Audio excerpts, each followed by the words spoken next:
In the name of Almighty Allah, who is the most merciful and the most compassionate, who is the creator of the creatures, who is the king of the kings. Hello dear students, I hope you're all doing well, safe and sound. Welcome to our new lesson. Grade 10 English book, Unit 4, Lesson 2, Part 1, Page 43. با نام یاد خداوند بخشاینده و مهربان. السلام علیکم شاگردان عزیز. خدا کنه خوب، جور، صحت و سلامت باشین. خوش آمدین به درس جدید ما شما. کتاب انگلیسی صنف دهم، فصل چهارم، درس دوم، بخش اول، صفحه 43. So, dear students, before we start our new lesson, let's review what we have studied in the previous lesson. Dear students, in the previous lesson, we have studied two sections.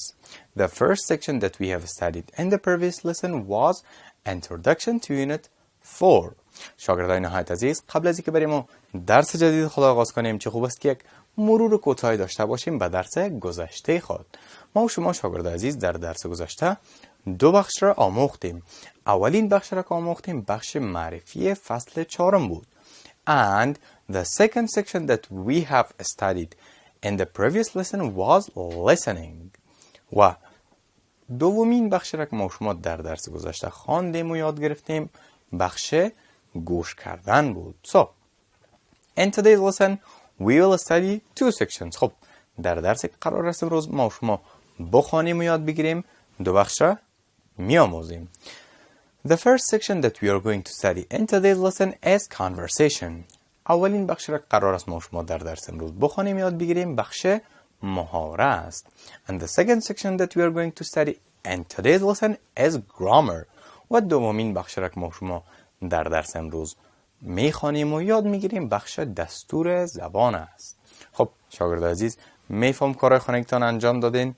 listening passage یا عبارت listening یا گوش کردن صفحه 42 را اگر اشتباه نکرده باشم میدارم که شما نوشته کردین.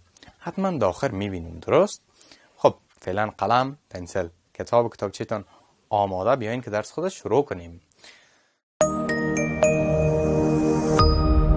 برای حمایت از ما چینل بیگم آکادمی را سابسکرایب کنید و سپس زنگوله را فشار دهید تا به تمام ویدیوهای درسی ما دسترسی داشته باشید و از آنها مستفید شوید. Conversation، محاوره یا گفتگو. Practice the following conversation with your partner. محاوره ذیل را همراه با دوست، شریک یا پارتنرتان چی کنین؟ تمرین کنین. خب اول بگذارین من بخوانم، شما یاد بگیرین، باز میتونین که تمرین کنین. یک محاوره است بین یوسف و مرتضی.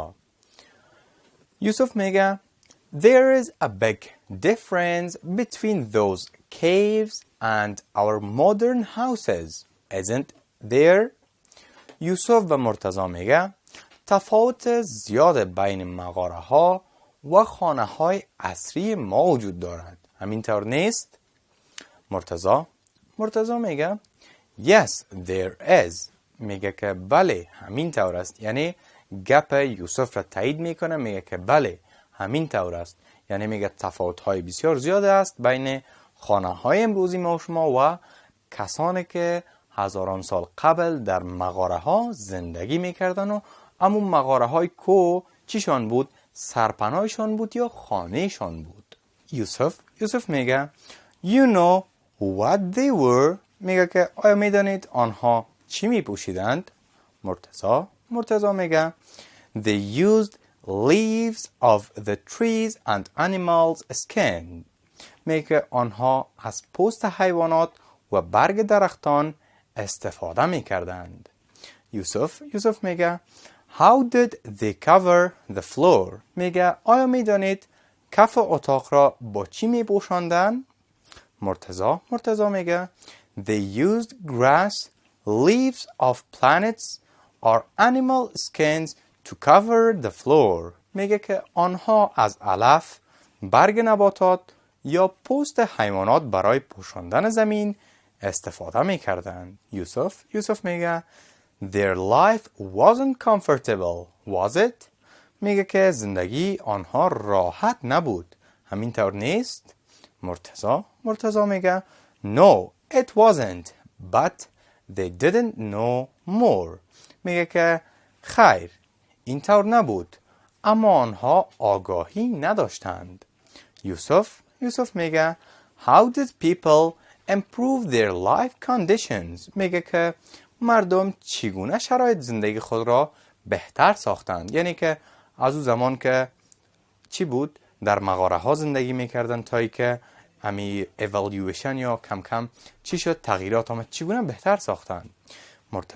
مرتضی میگه By working hard, don't you see the high buildings and vehicles?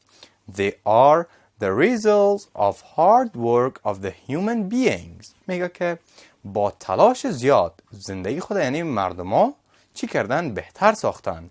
با تلاش زیاد آیا ساختمان های بلند و وسایل نقلیه را نمی بینید؟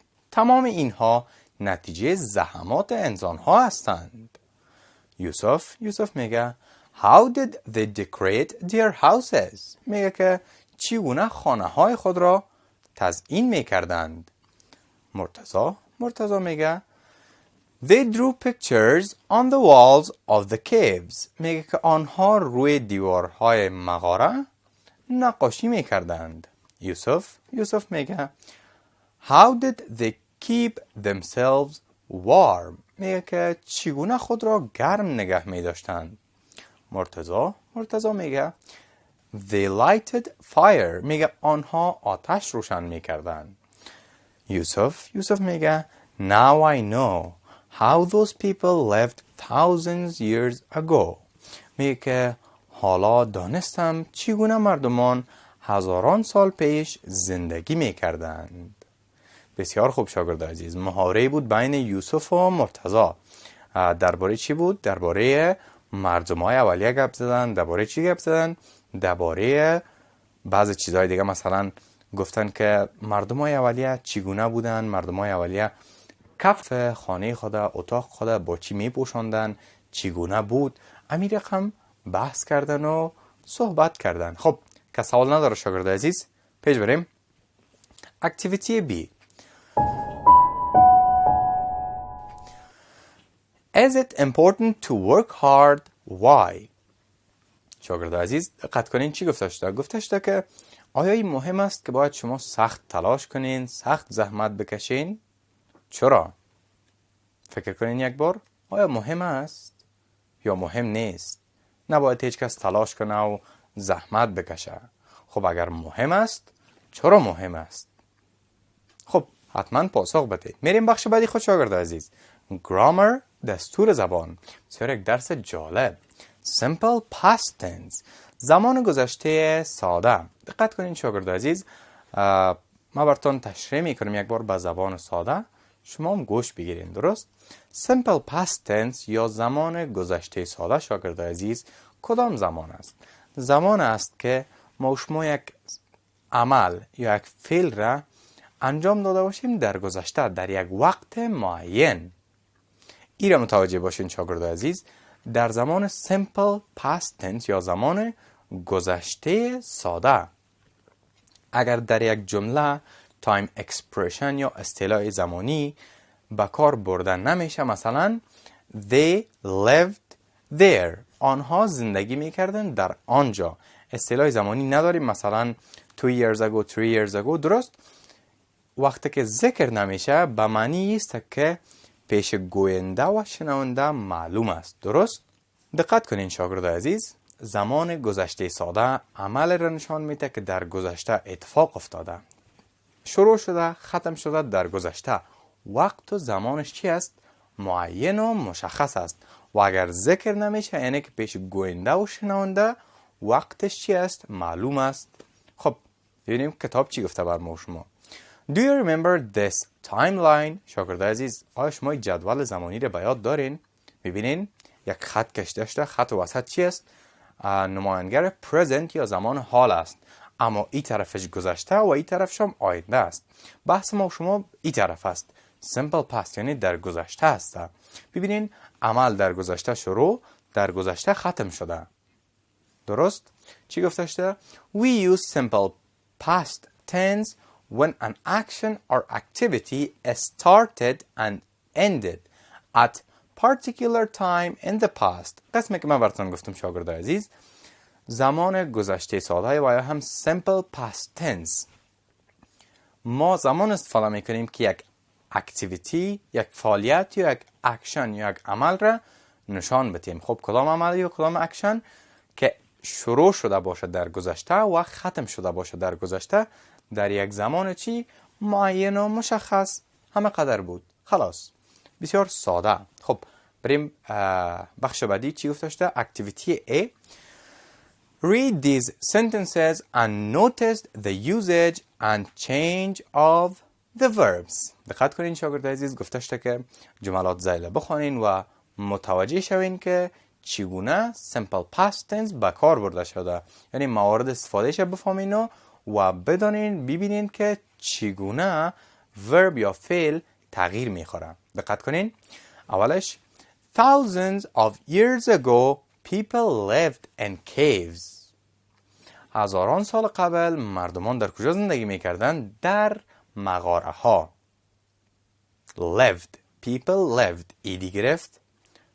مثال بعدی، البته جمله دوم. they could light fire. آنها میتونستن که چی کنن؟ آتش روشن کنن. they could. could چی از شکل گذشته کن است. مثال سوم. in the caves people felt safer. ببینین people felt. در مغاره ها مردمان چی میکردن؟ خودشان را امن‌تر احساس میکردن. مثال بعدی. The floor was covered with grass. floor کف اتاق. کف اتاقشون با چی پوشانی داشته بود؟ با سبزه یا علف. ببینین covered ایدی اضافه شده، گذشته شده. جمله بعدی، مثال پنجم. They didn't have comfortable lives. آنها زندگی های مرفه و چی نداشتن؟ راحت نداشتن. ببینین they didn't have. نگفته که they didn't had. didn't استفاده شده چی شده؟ had به have تبدیل شده. they didn't have. آنها نداشتن. مثال ششم. They didn't wear clothes like us. آنها مثل ما، حالا که ما شما لباس می پوشیم، آنها مثل ما شما لباس نمی پوشیدن. ببینین عمل لباس نپوشیدنشان مثل ما و شما در گذشته شروع، در گذشته ختم. چرا تای میشه؟ وقتش ذکر نکردیم به خاطر که هم ما میفهمیم هم شما میفهمین که ما شما روی چی بحث داریم؟ کیومن کی مردمای اولیه. thousands years ago. هزاران سال قبل. پیش میریم. جمله آخر. I didn't know more about cavemen. من نمیدانستم. درست؟ من نمیدانستم بیشتر در مورد چی؟ در مورد مردمای اولیه یا مغاره نشینان. درست؟ ببینین didn't know. did آمده همراه چی؟ not. didn't know. new شکل گذشتهش بوده، no شکل اولش. زمانی که did استفاده شده پس دوباره چی شده؟ به شکل اولش تبدیل شده. خب شاگردان نهایت عزیز، ای بود درس امروز ما و شما. خدا کنه که درس امروز یاد گرفته باشین. بریم به طرف جنبندی درس خود. In today's lesson, dear students, we have studied two sections. ما و شما در درس امروز دو بخش را آموختیم. The first section was conversation and the second section was grammar.